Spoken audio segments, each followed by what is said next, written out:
ప్రజాపాలన ముఖ్యమంత్రి గారి సందేశం. అందరికీ నమస్కారం. ప్రజాపాలనను కోరుకుని ప్రజా ప్రభుత్వాన్ని ఎన్నుకున్నందుకు మీ అందరికీ మరోసారి హృదయపూర్వక ధన్యవాదాలు. మాట ఇచ్చినట్టుగానే ప్రమాణ స్వీకారం రోజునే అభయహస్తం 6 గ్యారంటీల ఫైలుపై తొలి సంతకాన్ని చేసింది మన ప్రభుత్వం. కొలువుదీరిన 48 గంటల్లోనే తెలంగాణ ఆడబిడ్డలకు ఆర్టీసీ బస్సుల్లో ఉచిత ప్రయాణం, అర్హులైన వారందరికీ రాజు ఆరోగ్యశ్రీ, 10 లక్షల వైద్య సాయం గ్యారంటీలను అమలు చేసి చరిత్ర సృష్టించింది. అదే సంకల్పంతో మిగిలిన గ్యారంటీలను కూడా నెరవేర్చేందుకు ప్రజాపాలన కార్యక్రమానికి మన ప్రభుత్వం శ్రీకారం చుట్టిందని తెలియజేసేందుకు గర్విస్తున్నాం.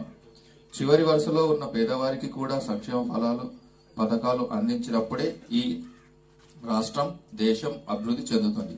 ప్రజాపాలన ఉద్దేశం నిస్సహాయకులకు సాయం చేయటమే. స్వయంగా ప్రభుత్వమే ఇవాళ మీ ఊరికి, మీ ఇంటికి వచ్చింది. మహాలక్ష్మి